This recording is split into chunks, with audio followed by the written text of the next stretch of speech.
Help!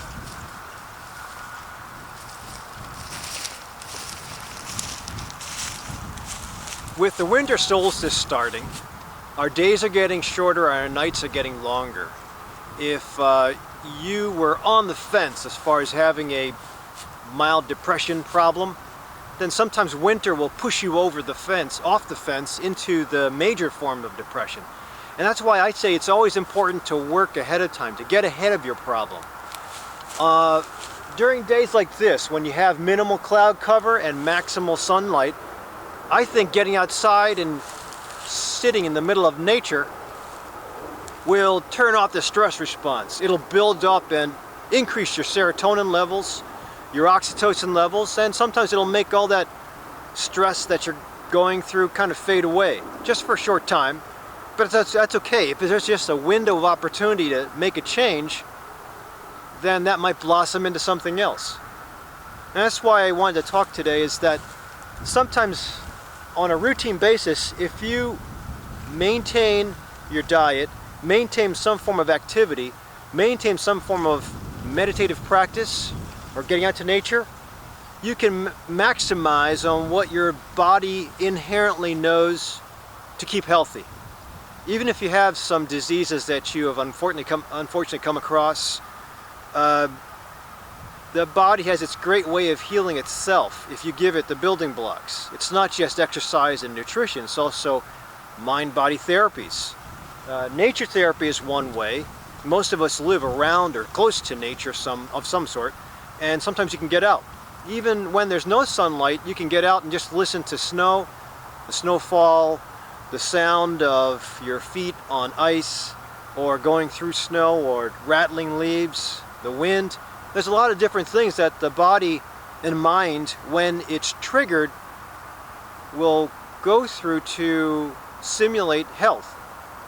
So again, when you're going to be confronted with a stressor or a challenge, taking on some form of practice at that point in time is a little bit daunting, sometimes wrought with frustration. So getting ahead of your possible problem and getting your practice started beforehand is really important.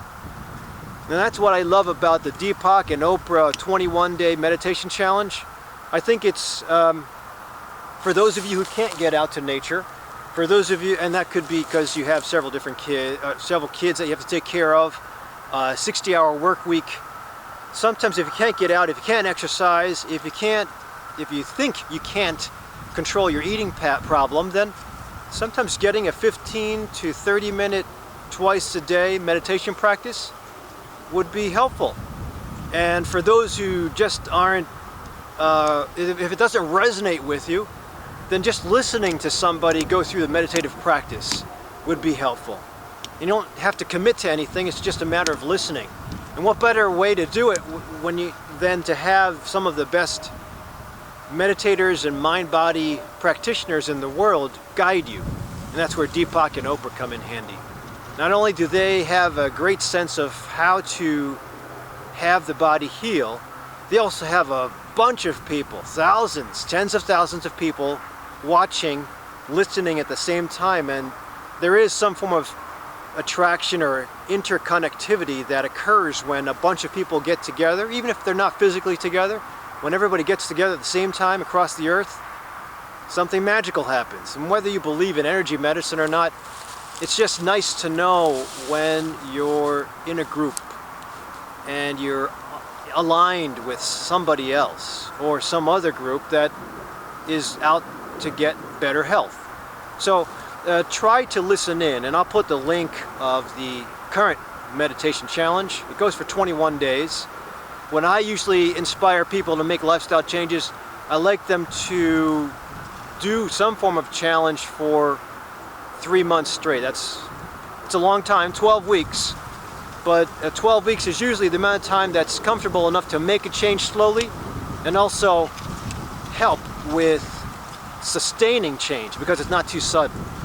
So whatever you choose, try to make it change with small baby steps, and I think the Deepak and Oprah Meditation Challenge is a great way in.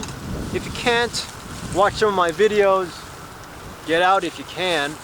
Even if it's just 15 minutes. This video is probably less than 15 minutes, but even if it's just a 15-minute kind of out and back nature exposure, do it. If it's just an experiment with trying a yoga studio or a Tai Chi studio around you, do it. Bottom line is try and do it now and get ahead of your problem, because I guarantee you, if you try to start these new practices up in the midst of some life challenge or something that's a challenge in your family's life, it's going to be much harder to initiate. So give it a try, see what you think.